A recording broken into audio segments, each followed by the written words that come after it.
Hi guys, this is my vlog and this is a super duper late upload. Yan, you can see nag-draw ako ng miming and yan yung mga gamit ko. Usually kulang na sila. Yan na lang yung mga nabubuhay. Yan, ginagawa ko dyan. Nag-shade ako ng black. Basta sayang din yung nakikita. Ewan ko ba't ganyan yung view ko. And mukha ko dyang stress.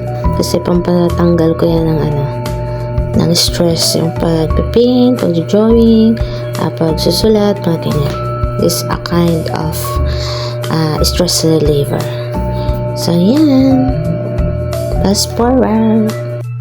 Papakita ko na lang sa inyo yung mga nagawa ko na hindi ko na-videohan. Ito, wait. Ito yung portrait drawing ko sa asawa ko. Ayan, mukha niya yun, hindi lang pantay yung mata. Ito naman, senior high school ko na painting. Ito, mga pencil lang gamit ko dito. Addict pa ako sa anime dyan. Ito na yung first IG ko na upload. Yung mag-drawing.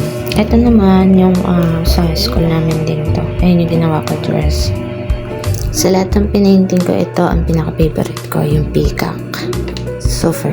Ito sumunod naman, ang tema niya, a mother and a child. Kaya ganyan yung kakulay, diba?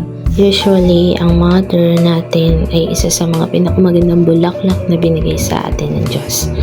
At happy ang mga mother natin na dumating din tayo sa buhay nila. Yan, vice versa, kaya ko siya pinainting. Napaka-special ng painting ko na yan. Yan, until trivia lang, ayan, lagyan ko na ng other yung mother and child. And, syempre, papansin nyo, kulay blue, tas may parang style sirena siya. Kasi, favorite ko dati na maging sirena ako, yun yung pangarap ko.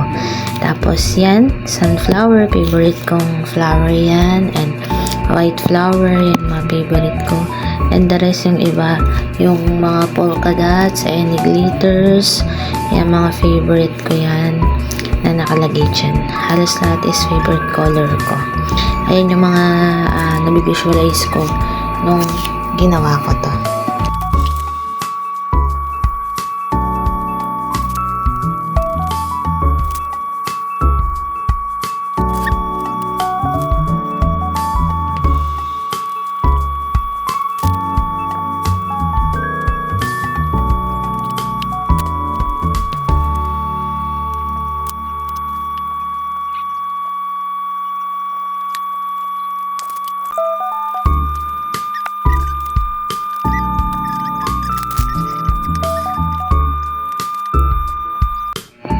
Ito na, ang finished product ng ginagawa ko kanina.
Yan na, ang finished product.